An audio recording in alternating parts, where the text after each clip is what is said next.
Hello, everyone. Welcome, as always, to your daily briefing on this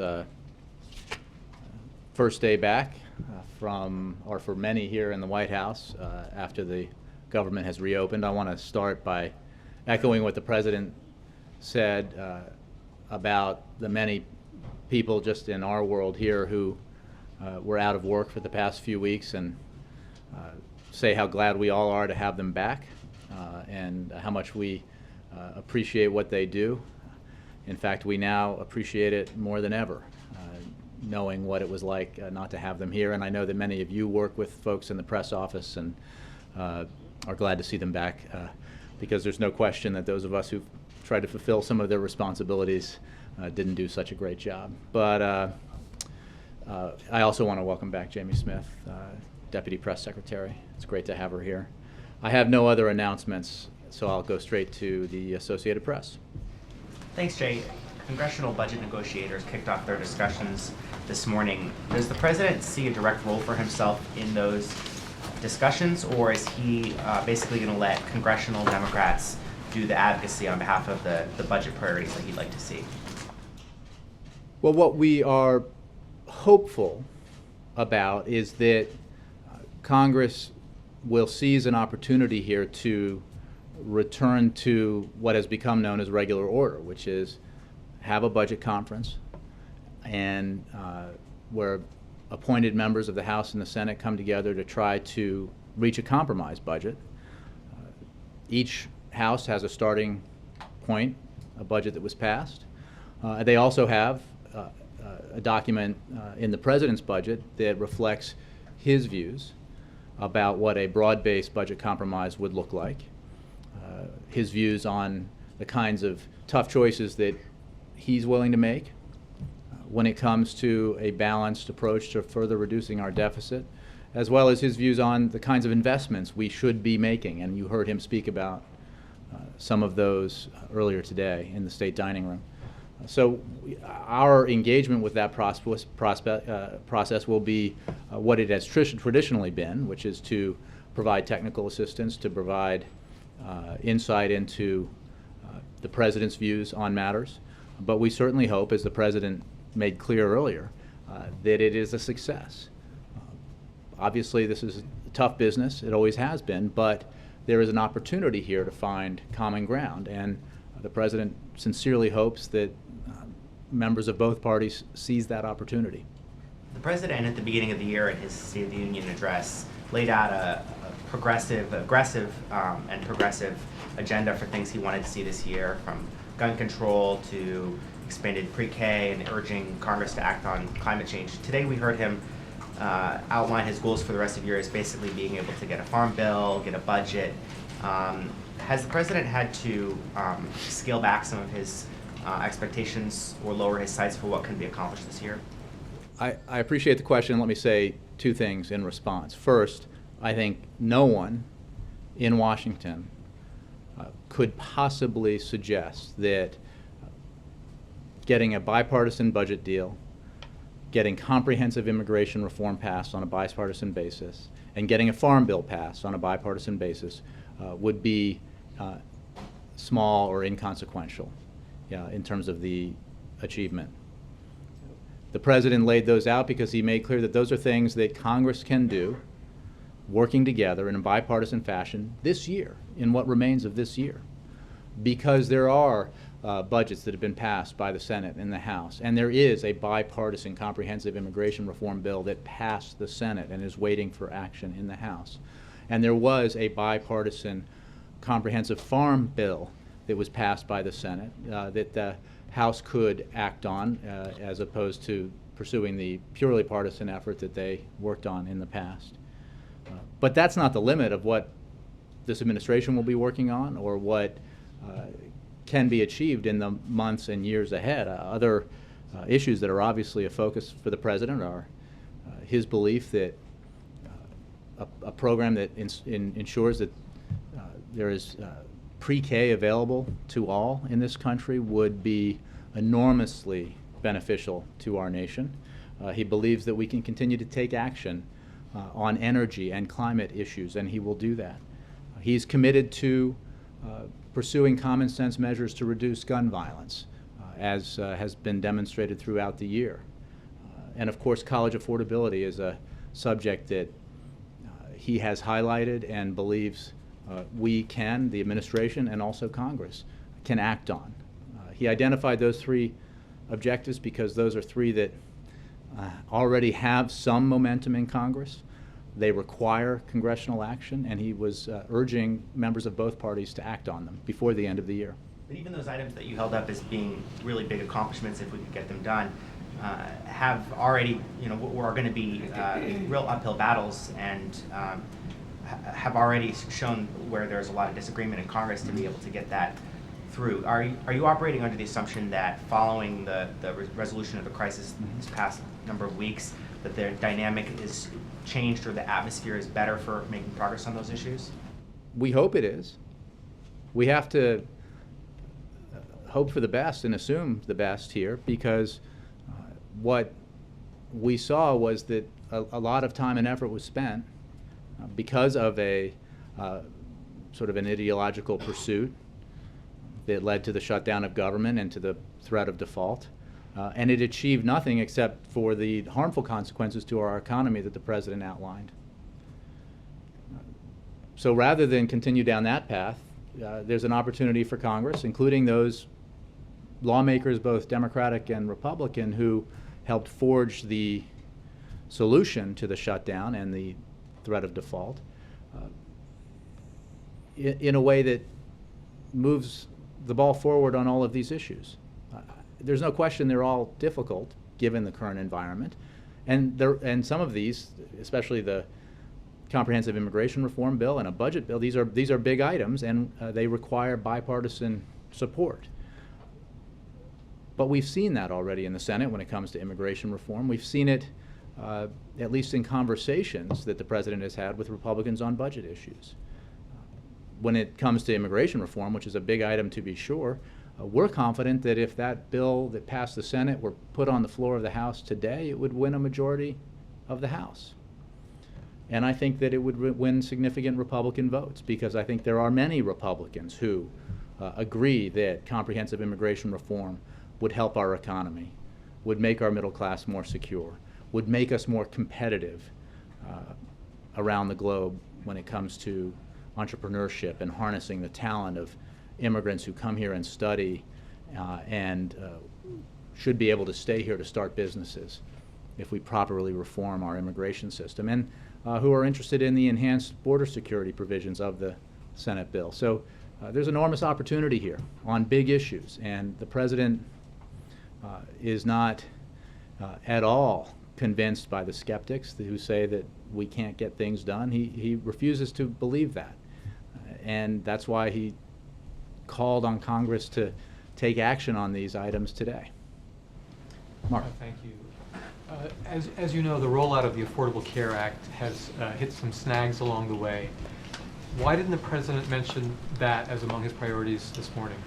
Again, I should have mentioned that in my list. That's something obviously the administration is working on 24/7, the implementation of the Affordable Care Act. The items that the president mentioned, the three action items, were focused on things that Congress could do, working together, Republicans and Democrats.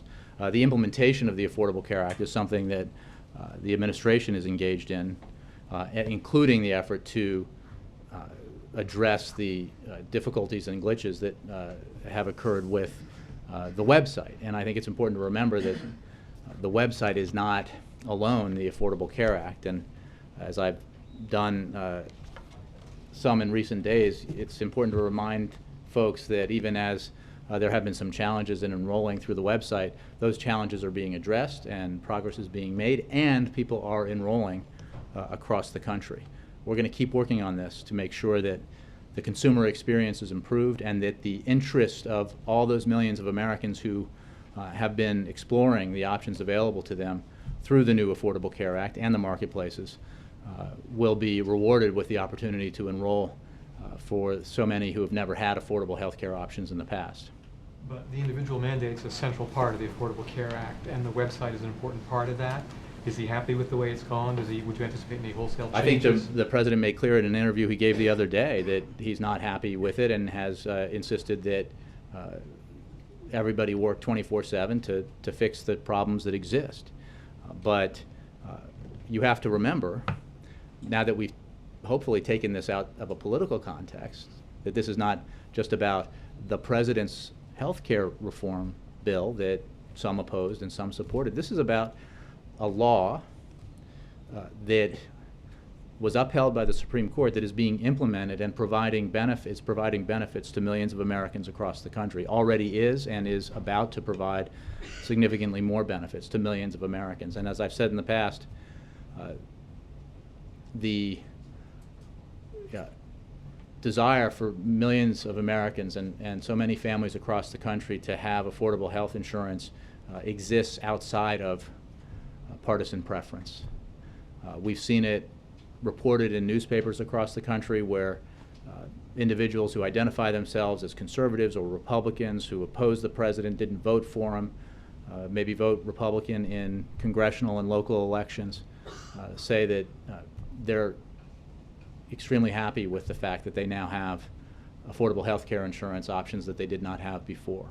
And I think one of the reasons, and in fact it was stated by some of those who pursued this path, one of the reasons why such an effort was made in these last several weeks to try to derail the Affordable Care Act was because of the recognition that the implementation of the law would make it so much harder for opponents to overturn it in the future, because so many millions of Americans would see that it is delivering on the promise of affordable health insurance for them.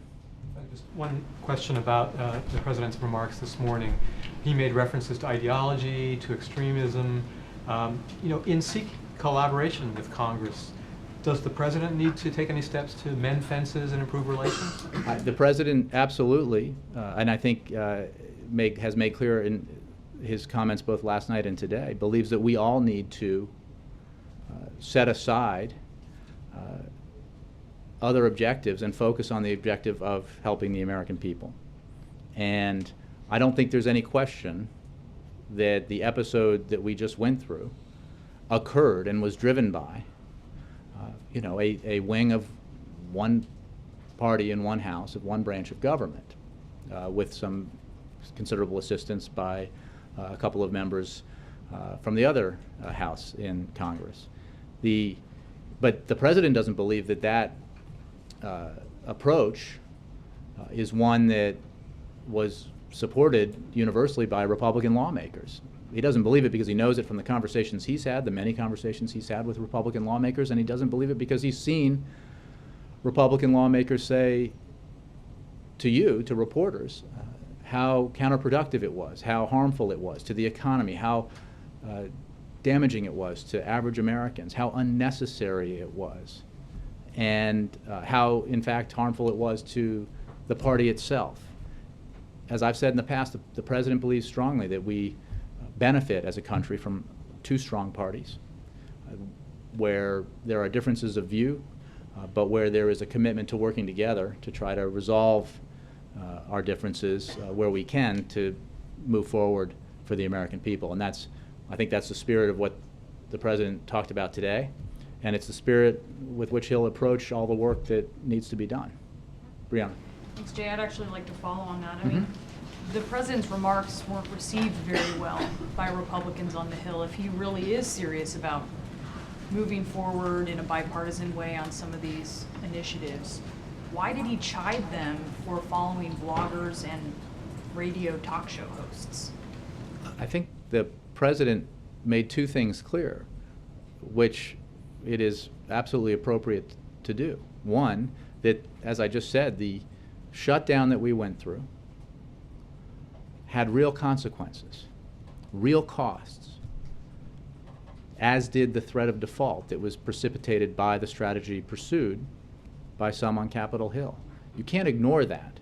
You have to acknowledge it, identify it, and say that's not the path we should be pursuing. And he firmly believes that there are Republicans as well as Democrats who don't want to pursue that path again, who want instead to work together and compromise, find common ground so that we can resolve some of the budget challenges that face us and make sure that we're investing in our economy and in our people in the way that is best for growth and job creation.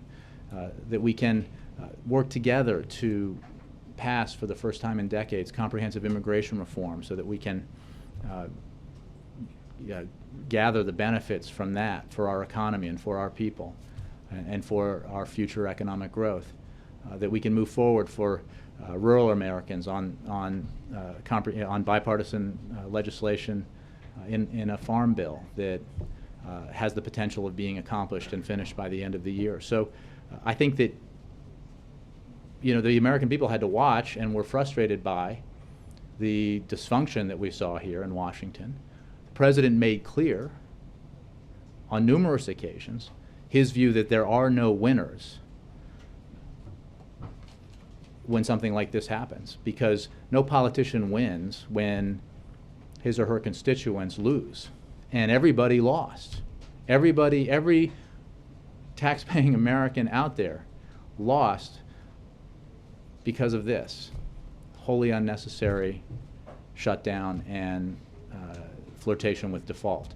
We need to move beyond it and work together, and that was the essence of the President's remarks. I have no doubt that there were some Republicans who still espouse the strategy and think they did the right thing, who took issue with what the President said, but I think many, many others agree that we need to work together to find common ground and move ahead for the American people. I have a question on Obamacare. My colleague, our senior medical correspondent, created a login and a username on healthcare.gov on October 9th.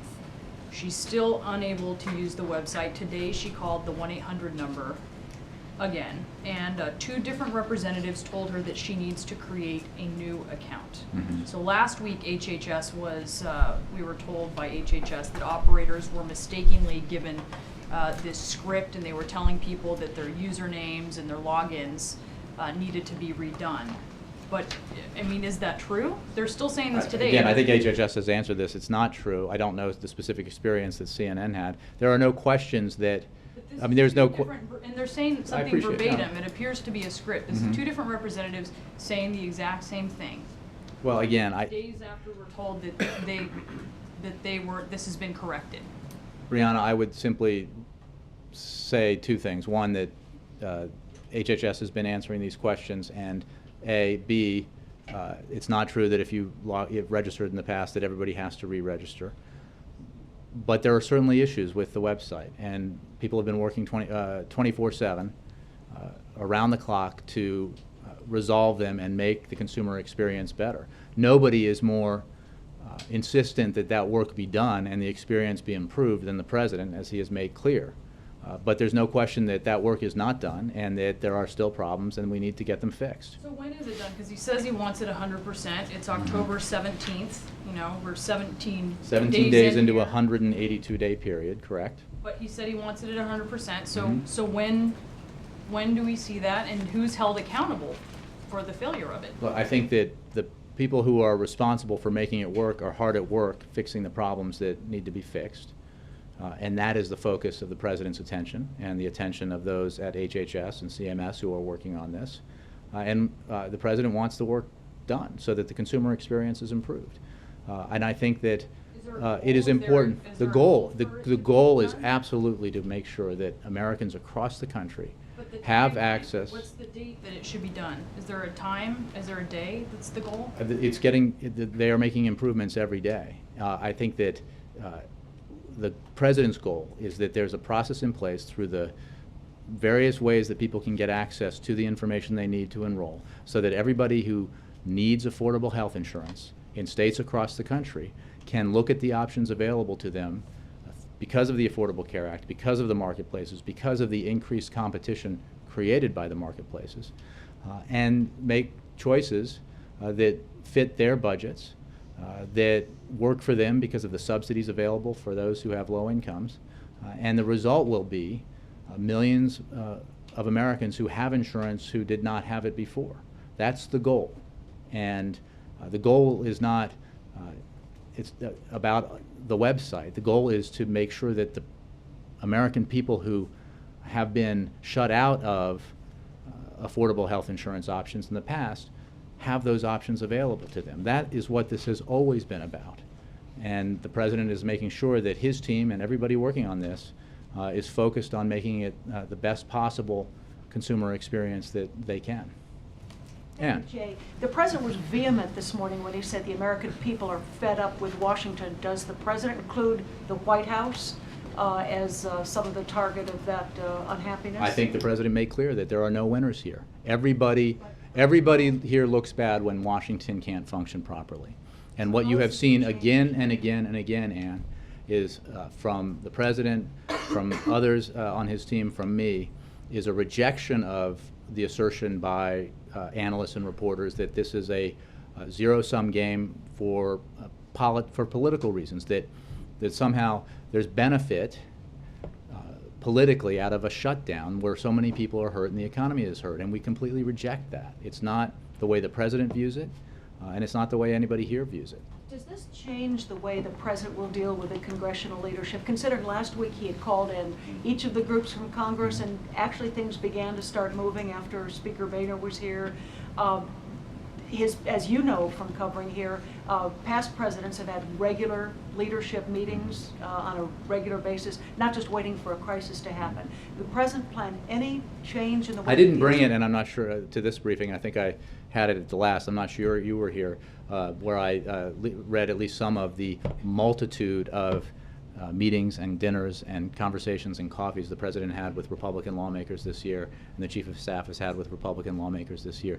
The president, as was well reported by many of you, began his second term embracing the idea that more direct engagement with lawmakers of both parties was worth the effort, and he has done it throughout the year in hopes that he can work together with willing Republicans to find compromise, specifically on budget issues, but not just budget issues, comprehensive immigration reform, national security issues, and many others. So he's going to continue that. And you would have to ask leaders in Congress about what led to the ultimate decision to pass bills that reopened the government and extended the debt ceiling. I think that, again, since this was a wholly unnecessary shutdown and flirtation with default, there are a lot of questions about why that path was pursued and how we ended up where we were. The president's position never changed. It never changed in a single one of the meetings that he had with Republicans here, the Speaker of the House or others. He was asking nothing in return for the simple action by Congress in doing its job of keeping the government open at spending levels that had been accepted by both parties and were promoted by Republicans, and fulfilling Congress's responsibility to make sure that the United States could pay its bills. He took that approach not just in the last weeks during this, but from the beginning. I think that it's instructive to remember that the president made clear back in December of 2012, December 19th, he said, "I've put forward a very clear principle. I will not negotiate around the debt ceiling. We're not going to play the same game that we saw happen in 2011, which was hugely destructive, hurt our economy, provided more uncertainty to the business community than anything else that happened." On January 1st, when the so-called fiscal cliff was averted and legislation was passed that locked in tax cuts for middle-class Americans and raised rates for the wealthiest of Americans, he said, and I quote, "One last point I want to make," which would suggest that it was very much on his mind. "While I will negotiate over many things, I will not have another debate with this Congress over whether or not they should pay the bills that they've already racked up through the laws that they passed." So there was a relative simplicity to the position the president took, which is, I'm not asking for anything in return. Democrats aren't asking for anything in return. Congress ought to do its job and not harm the American people by shutting down the government or threatening default. So I was just looking for lessons learned that you would apply to these next 3 years. You said I everything think will that continue as I is think now. the lesson the president has learned throughout this process is that the value of the full faith and credit of the United States is so high that we cannot mess around with it. And he, I think, learned that lesson through the 2011 process. And yet he's still believe. running the biz. Well, I think you're misunderstanding the lesson. But the lesson was we can't have what happened in 2011 happen again. We can't get into a cycle here in Washington where the opposition. Well, no, we didn't, because the opposition party, no matter who's president, and no matter what party is the opposition party, can't imagine that it's profitable to make policy or political demands in exchange for raising the debt ceiling, i.e. agreeing to pay the bills of the United States, basically threatening default if you don't get what you want. And that allowing that cycle to repeat itself and embed itself in the way business is done here in Washington would be hugely and perhaps permanently damaging to our economy. And the President felt very strongly that we could not let that happen. Mark Knoller. Hey, I understand why President Obama doesn't want to say that he won, but behind closed doors, wouldn't he admit that he stood up against efforts to force his hand to get him to give in on Obamacare, that Republicans weren't able to force him out of his position on that? So in that sense, wouldn't you say he won this standoff? Although I understand why you don't want to be seen It's not about spiking the football or gloating. It's not about being seen, because I think that way, as if that's how we or he view it behind closed doors. If that's winning, it's not worth winning. The harm that's done to the American people, the harm that's done to the American economy, he doesn't want that. He does believe, absolutely, that he took the correct position in insisting that no ransom should ever be paid in return for Congress not defaulting by any president of either party or any future party. So he does believe that that was the right position to take, and it was the right position to take for our economy and for the American people. But he takes no pleasure in the fact that it took Congress however many days, 16, 17 days, to pass bills that it could have passed in September, and had they done so, would have averted all the damage that was done to our economy and to the middle class, to our small businesses. And can you elaborate on the very firm no President Obama gave us as he walked out the door last evening to Brianna's question about why does he think that we may go through this again in January? Why is he so sure that he turned around and said no when asked that question? Because he believes that through this experience, many folks here in Washington recognize that the outcome here was, again, good for no one, and in particular not good for the American people or the American economy, and that he believes that, and he's an optimist to be sure, but he believes that insight will prevail when it's necessary to make sure that government functions are funded properly in the future, and that the proper actions are taken to make sure that the U.S. Treasury can always pay our bills on time. So, that's why he said what he said. Of course, it's very hard, refusing to answer a question from Brianna regardless. But, that's his answer, because he believes Congress won't go down this path again. Ed. Thanks, Jay. I'd like a yes or no answer to this question, which is, are we going with the president to Tuscany? Oh, no. I'm sorry. This is a joke. I'm sorry. He said that. I hope so. He said he wants to go to Tuscany, but he wasn't sure if it was going to be while he was still in office or after he left office. The president invited Ed to Tuscany. Yeah. Curious. So he answered Brianna's question. Will he? And how about Val? That would be quite a buddy movie. No.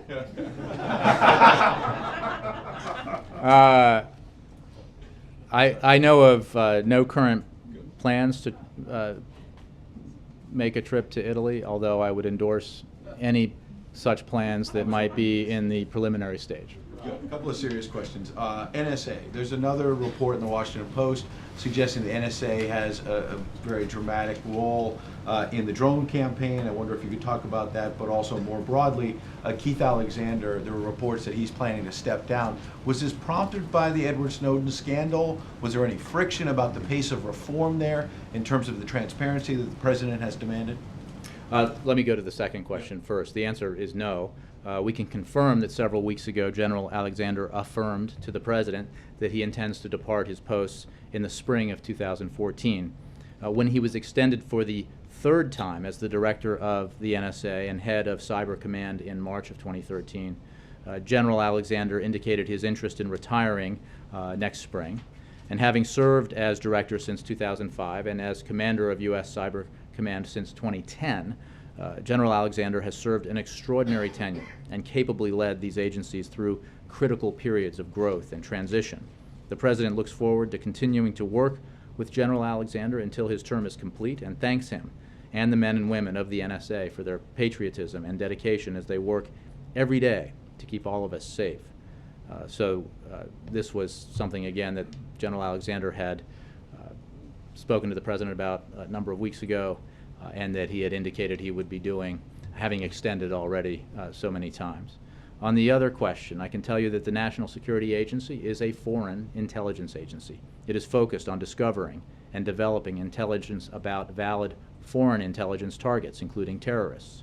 Its activities are directed against these valid foreign intelligence targets in response to requirements from U.S. leaders in order to protect the nation and its interests from threats such as terrorism and the proliferation of weapons of mass destruction.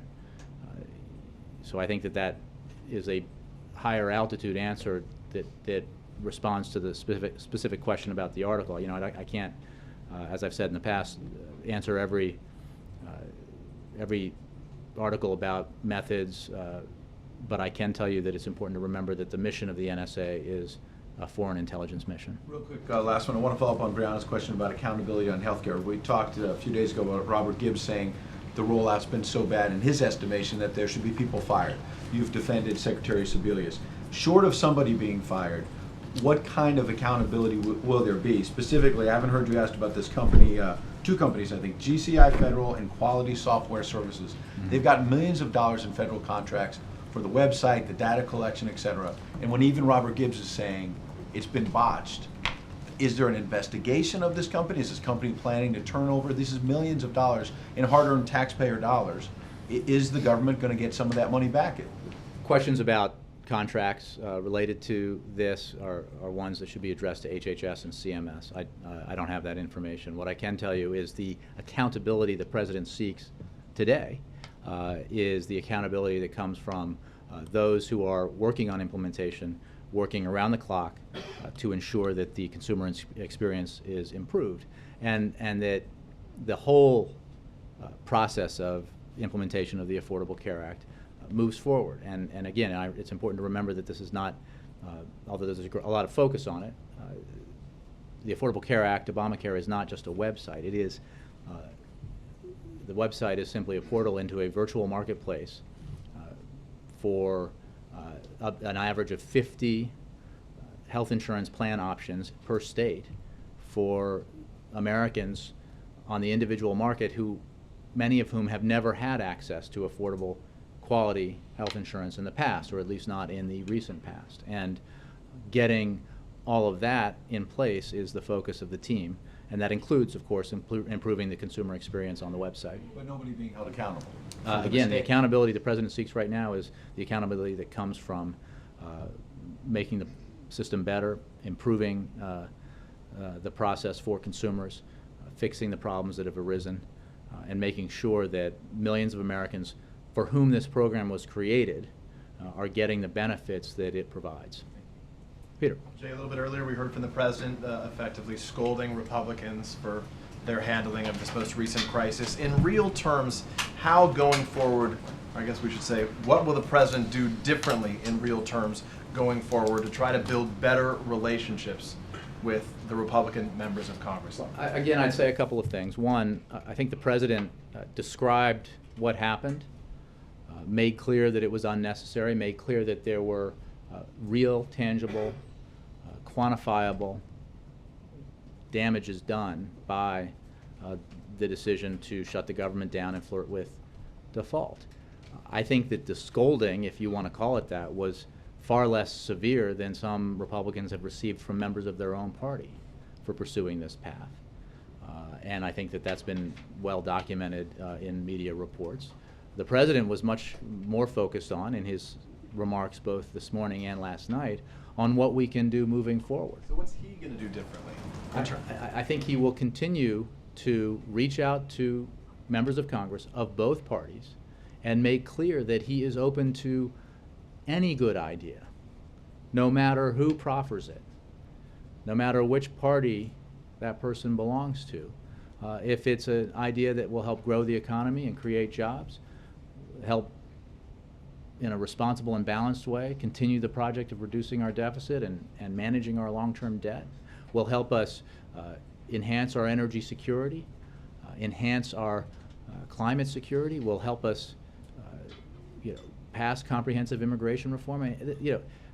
The president is interested here in getting positive results for the American people, and he is willing to work with anyone who is interested in that as well. And he acknowledged today that there are some differences that we may not be able to bridge, that are sincerely held, that aren't just about political positioning.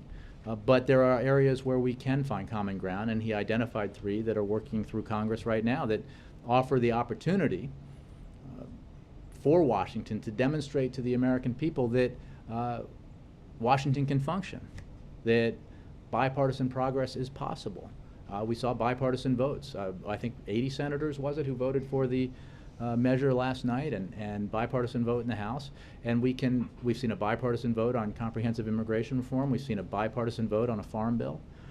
There's enormous opportunity here to get some significant work done on behalf of the American people. Mitch McConnell was interviewed earlier today. He was, according to the reporter who spoke to him, quote, slightly dismissive of the budget conference plan unless the president gets involved. Will the president be actively involved in those conversations? I think the president will be as involved as he and members of the conference believe is useful and necessary to help bring about.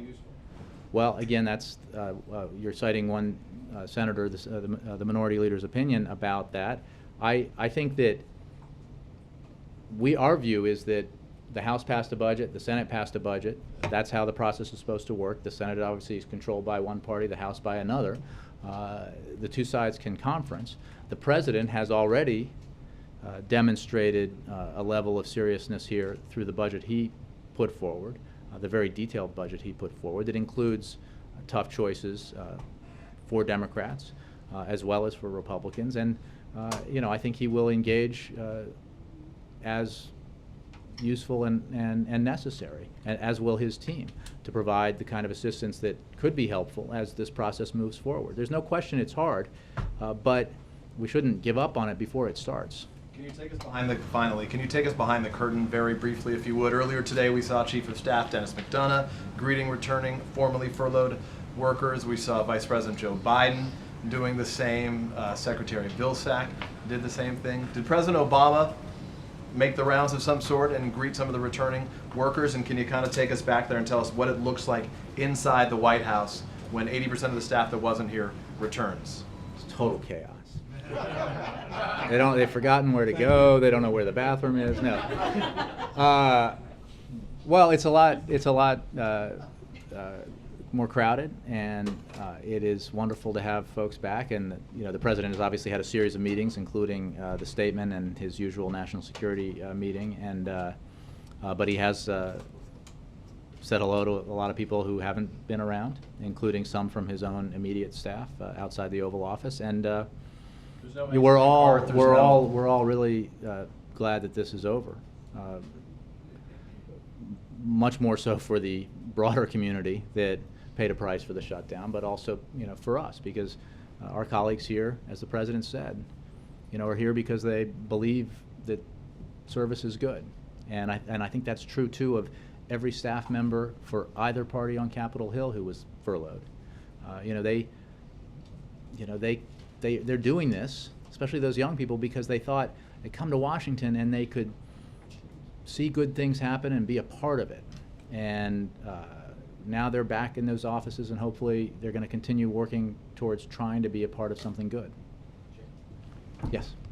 How large a scale agreement does the administration believe is realistic to come out of these budget talks? Are you all looking for something grand bargaining along the lines of what they were discussing in 2011, or is this really fiscal, the next fiscal year dealing with sequestration kind of? I think it's probably not useful to set expectations when it comes to the size of a deal that could be achieved. I think we're interested in a larger budget agreement. That's why the president put one on the table that represented a 10-year budget agreement that included deficit reduction that not only eliminated the sequester but exceeded the sequester levels in deficit reduction. So, and that included within it key investments in our economy in pre-K for all and investments in infrastructure and innovation. So his vision is big and broad, but he has also talked in the not too distant past about finding a deal on the tax reform interests that both parties have and coupling it with the interest in investing in infrastructure development that both parties share. So, which is just to say that there's ample opportunity here to craft a budget agreement that rewards the interests of both parties, especially their shared interests, and does it in a way that's fair to the middle class and that gives our economy a boost instead of a kick in the shins. So, we're, again, optimistic that there's an opportunity here, and the president hopes that Congress and the conferees will seize that opportunity. So what is he advising them when he weighs, he's engaged, as you said, so what message is he giving to lawmakers, particularly on the Democratic side, as they go into this? Like, what should they be pursuing? Well, while I appreciate that it's been at least a half a day since the government reopened, I don't think that, and the conferees have only just been named, I don't think that we're at the level of giving instructions to conferees. The leaders of both houses are fully capable of doing that. The president's put forward a budget. The Senate and the House have passed budgets. Our interest, I think the president's view is reflected in what he said today, which is that there is common ground here, and we could reach an agreement here on a number of issues that are related to our budget priorities, and he hopes that the process bears fruit. Yeah. Yes, sorry. Yeah, yes, sorry. And then Cheryl. Okay, thank you. A totally different subject. Egyptian foreign minister had an interview yesterday, and he said that relations between United States and Egypt are in turmoil, and entire Middle East could suffer. He also added, Egyptian people will not hesitate to bear the consequences such a situation in order to preserve their freedom. Does U.S. really think Egypt is on a path to freedom and democracy with this new leadership? Let me just say that, as I noted when we talked about the adjustments in our assistance programs, we are committed to our relationship with Egypt and continue to provide assistance to Egypt which reflects that commitment. We believe that it's necessary to support a process that restores democratic governance there through a democratic election, and that's a commitment that the interim government has made. But we have also taken the actions that we've taken for the reasons that I laid out before. So I don't have anything new on that that isn't the same as what I talked about the other day. Cheryl. Do you see our budget negotiations and the next increase in the debt ceiling tied in some way, so that if they can reach a budget agreement, it'll be easy to raise the debt ceiling in February, but if they can't reach a budget agreement, it'll make it difficult somehow? It's the existential question. I think that the president's view is consistent with what he said in December of 2012 and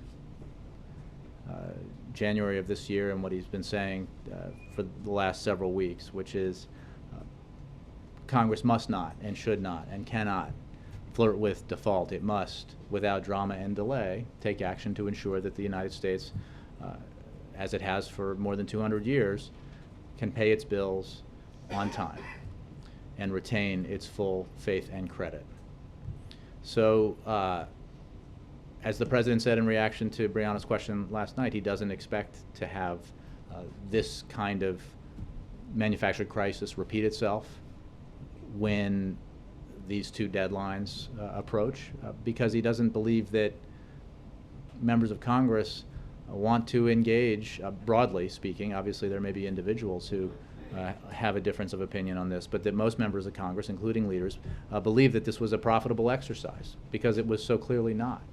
It so clearly did harm to our economy and to the average folks out there who are just trying to make ends meet and get by and get ahead.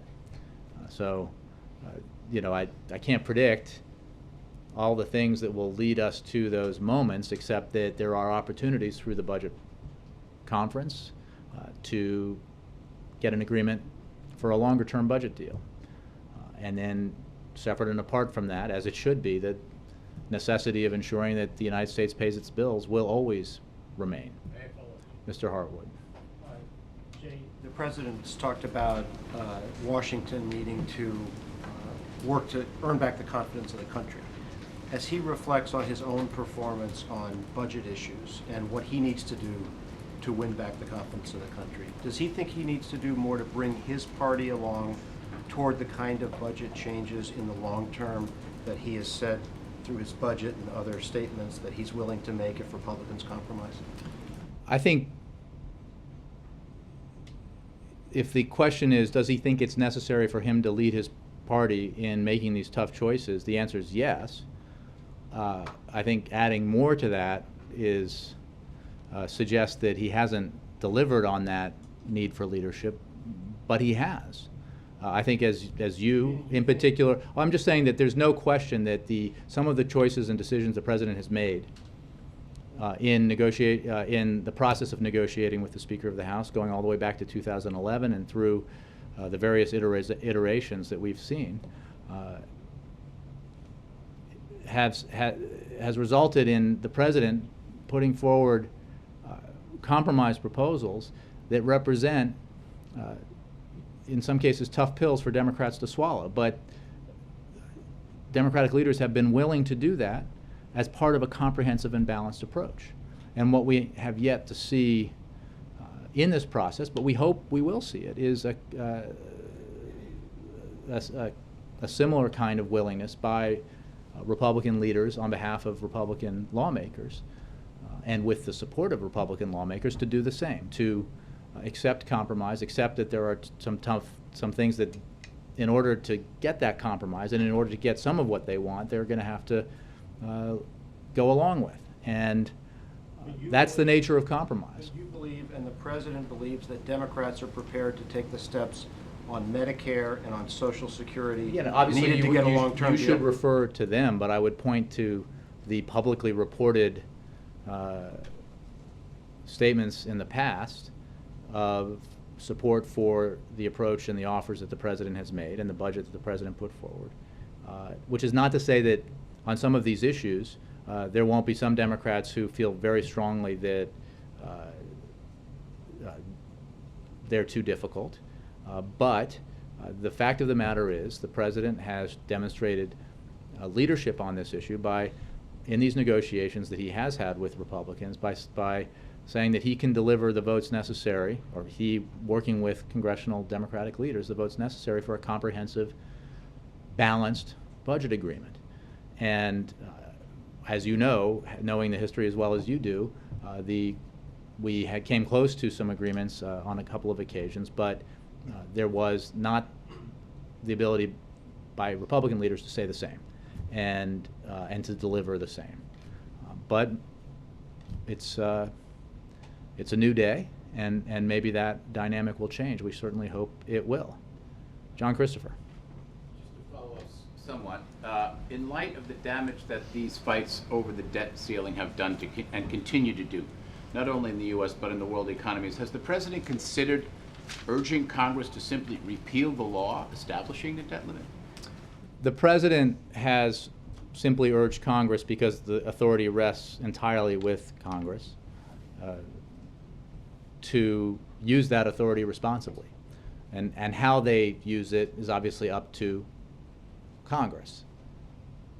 We've seen the way that they dealt with it in the legislation that passed last night, and the way they dealt with it in the agreement from the end of last year and the first of this year. And that was, you know, obviously a somewhat novel way to approach it. His interest is not in taking from Congress power that's invested in Congress. His interest is in seeing Congress ensure that that power is used responsibly so that we do not threaten default again in this country, because the damage of the mere flirtation with default is so clear now on 2 occasions. So, you know, how Congress addresses this in the future is up to Congress. The President's perspective is simply that they do it in a way that never threatens the full faith and credit of the United States. Thank you, Jay. Thank you, James. Jay, thanks very much. I wanted to ask about a completely different subject. The House Armed Services Subcommittee on Oversight and Investigations, as you may know, last week held its 9th hearing on the subject of Benghazi. 7 of them have been classified, as was last week's, where the witness was the chairman of the Joint Chiefs of Staff, General Dempsey. I know that you have covered the particular subject matter before in this briefing room, but it has resurfaced in a fresh context as receiving fresh scrutiny from these House Armed Services Committee investigators, and therefore I thought it fair to give you another chance to address it. They accept the White House's conclusion that no military rescue or response could possibly have been achieved in Benghazi that night because the posturing of U.S. military assets around the world was so poor on that night.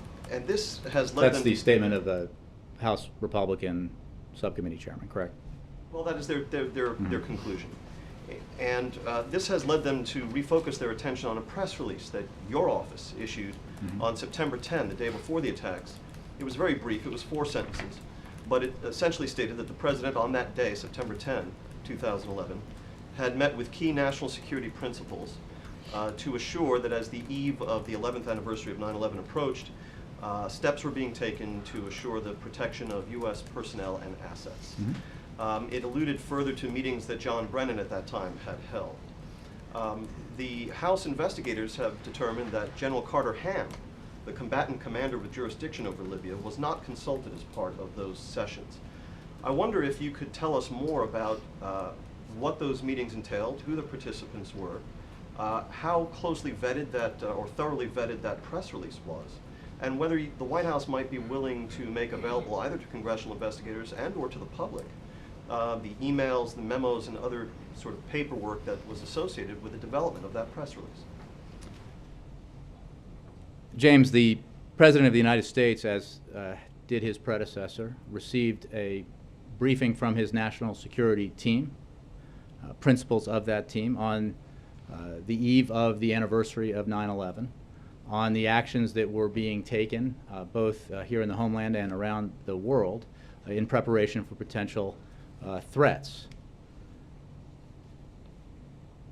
If your question is, was the preparation for, or was there adequate security at the diplomatic facility in Benghazi to protect the Americans there, the answer is categorically no, as the President said after the attack in Benghazi, which is why he said he would make sure that his administration did everything it could to bring those to justice who killed 4 Americans. And he endorsed the effort undertaken by former Secretary Clinton to set up an independent accountability review board to investigate the situation both before, during, and after the Benghazi attacks, with a particular focus on the question of security.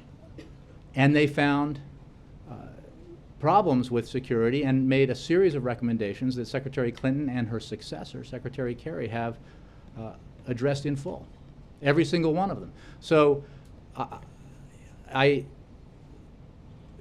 not sure I understand the question focused on a press release, which I think I probably also discussed here, as I think my predecessors of both administrations have done, which is that because of the nature of the anniversary, there are preparations made in anticipation of potential threats. But it is clear, because 4 Americans died on that day, that there was not adequate security. And that was revealed in the Accountability Review Board. It was revealed in the testimony at 13 congressional hearings that this administration has participated in, with 40 staff briefings and 25,000 pages of documents. Efforts by that committee that you mentioned, I believe it's that committee, to denigrate the credibility of the Accountability Review Board were rejected quite powerfully by the independent Inspector General, who said that there were no signs of bias in the Accountability Review Board, a board which, by the way, was headed up by former Chairman of the Joint Chiefs, Admiral Mullen, and one of the most admired diplomats who served presidents of both parties, Ambassador Pickering. The President remains committed to ensuring that every step is taken that we can take as an administration and with Congress to enhance the security of our personnel serving overseas, recognizing that by serving their country, they of course are in some places and in some cases putting themselves at risk. He is committed to doing everything that we can as a country and a government to bring to justice those who are responsible for the deaths of 4 Americans. And those are the issues that he believes are most important. Your reply to me focused on the work of the ARB, which as a statutory issue does not have jurisdiction over military posture and deployment. And your answer to me also emphasized the question of security at the consulate itself. But the piece of Benghazi over which the House Armed Services Subcommittee that I'm talking about does have jurisdiction is not with respect to the ARB's work or with respect to the DS facilities on site at Benghazi. It is with respect to the posturing of the military in a volatile time around the world, which, as we now know from retrospect, was so poor as to make rescue or remedy impossible. The poor statement is a reflection of an assessment made by Republicans who have, as you know, attempted, unfortunately, to make this a partisan issue. And I would simply say when it comes to, and I know that we're creating an exchange here for Fox, and I'm mindful of that, but allow me to suggest that questions about the posturing of defense forces are usually better addressed at the Pentagon. My question to you, Jay, is first of all, what we're engaged in here is not for Fox, it's for the record. And the fact that the posturing was such that it made remedy or rescue in that situation impossible is not a conclusion solely of the House Armed Services Committee or of Republicans. It's a self-evident fact. So all I'm trying to ask you is, with respect to these meetings that the President had with key national security principals the day before those attacks, how is it possible that you can maintain that adequate steps were taken vis-a-vis force posture by the Commander-in-Chief and his aides when, in fact, the posture is now universally acknowledged to have been such that it made remedy or rescue impossible? Again, James, I think I said very clearly that there was not adequate security to protect those 4 Americans. And the President has been absolutely clear and forthright about that, as have the numerous investigators who have looked into this, including, of course, the Accountability Review Board. I think when it comes to how the U.S. military positions its assets, again, that is a question best answered by the Department of Defense and by commanders. But you get no argument here from the suggestion that there was not adequate security there. That is self-evident, as you said. And the administration's cooperation with investigations here has been exhaustive. It includes, obviously, the full cooperation with the Accountability Review Board, whose credibility has, unfortunately, despite the stature and independence of those who were in charge of it, been questioned by partisans on Capitol Hill. And I think that this reflects, unfortunately, the kind of, partisan gamesmanship that so frustrates the American people, when we need to be focused on making sure that adequate security is provided at our diplomatic facilities around the world so that our personnel serving abroad are protected, making sure that the intelligence and resources that we can apply are being applied to bring to justice those who are responsible for the deaths of 4 Americans, and making sure that we continue to provide the resources necessary to our military and the rest of our national security apparatus to allow it to keep us safe. And that's what this president's committed to, and that's reflected in everything he does and says about this issue. I think. Would you be willing to make any of those documents associated with that press release available, as you did with the Susan Rice talking points? James, I think we're done here. Thanks.